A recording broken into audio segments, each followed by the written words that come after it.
Hi, I'm Antonio Sala.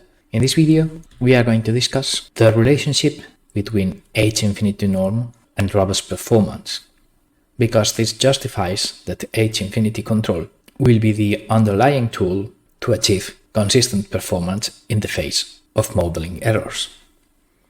We already know from previous materials the importance of the small gain theorem, but that guarantees robust stability.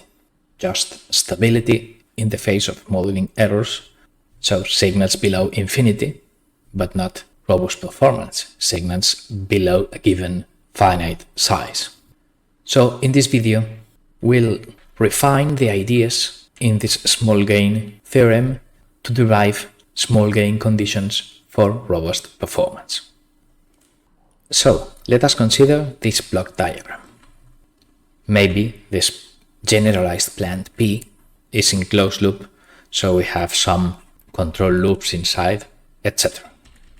So we will understand B to be exogenous inputs, set points, disturbances, and the like, and we will understand D to be a set of output signals that must be small in our particular problem, usually loop errors and maybe limitations to manipulated variables for saturation or robustness, as we'll discuss.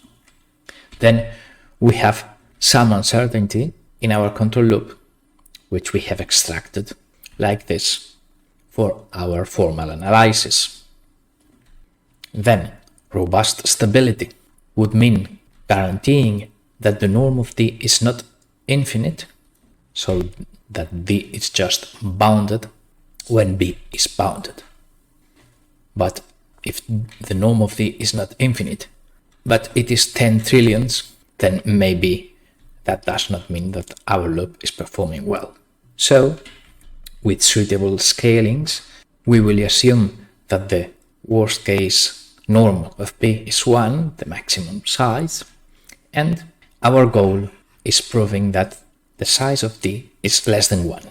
With suitable weights inside here, we are not losing, of course, any generality, because such weights or scalings from normalized unit norm signals to actual physical units are assumed to be inside P.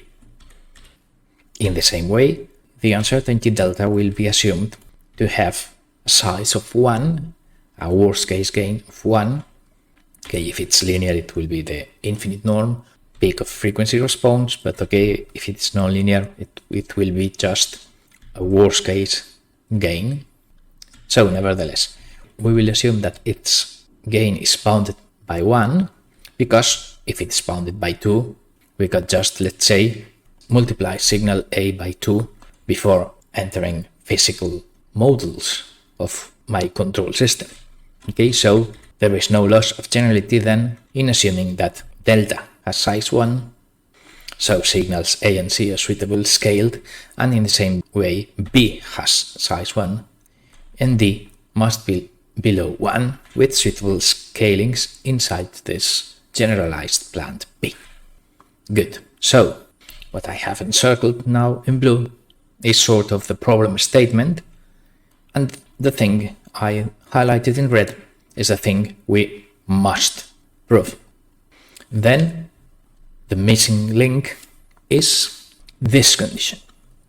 If the gain of P, worst case gain, is bounded by 1, then the blue and pink things imply the red one, and that's the main result of this video. Let's prove that.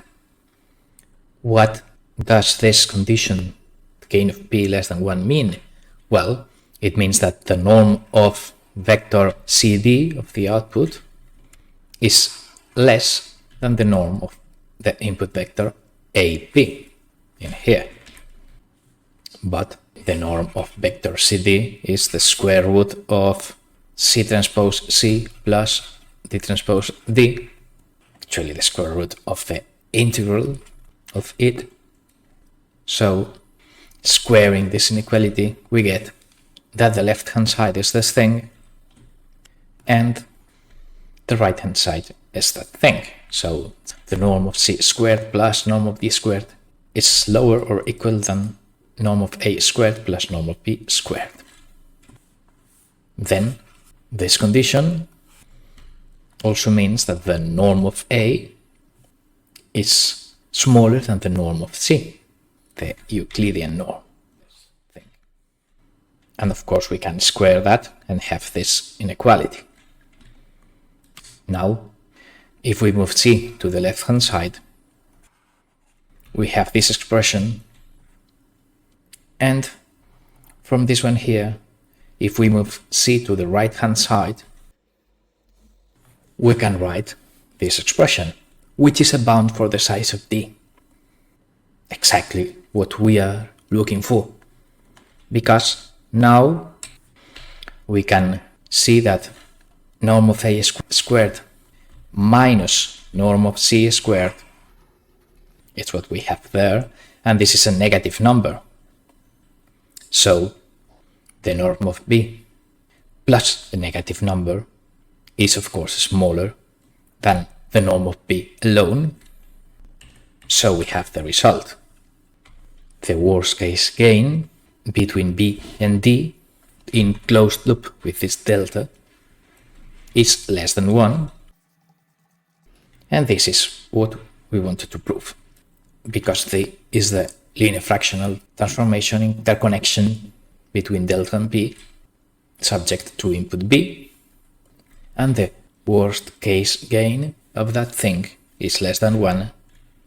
So if the maximum size of b is 1, by definition, by our scalings in our problem, then of course the maximum size of d will be less than 1, which means that our performance goal will be achieved.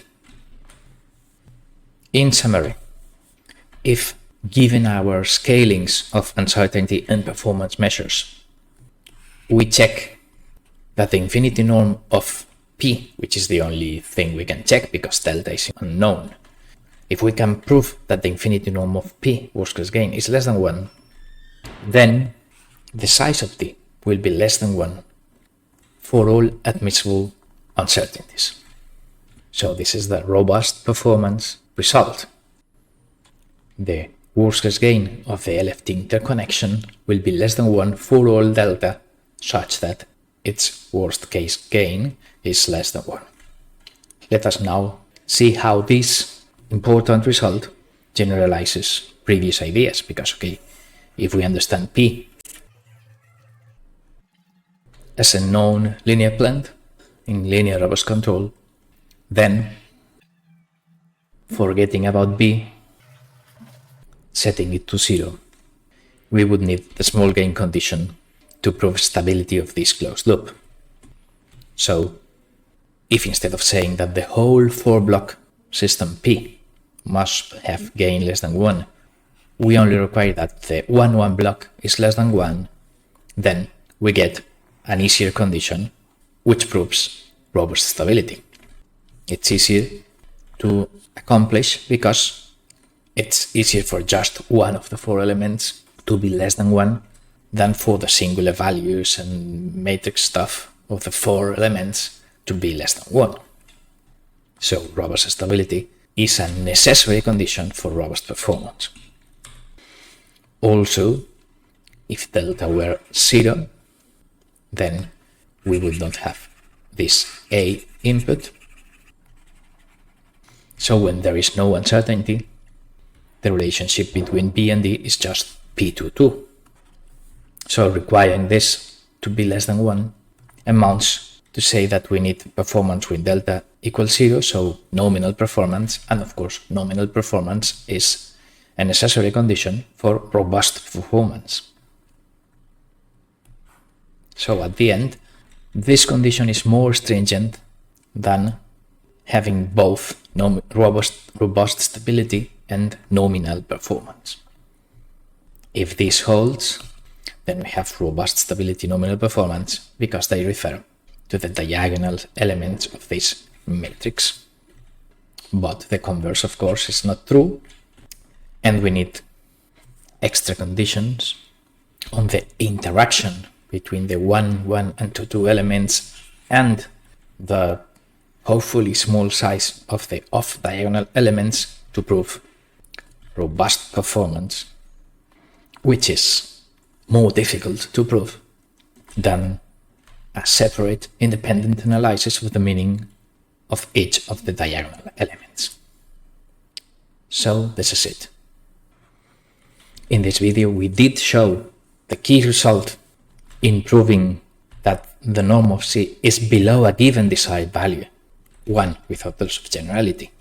In the face of uncertainty, the robust performance condition, and we saw that it is more stringent than having robust stability and nominal performance, which are necessary conditions for robust performance, but not sufficient ones.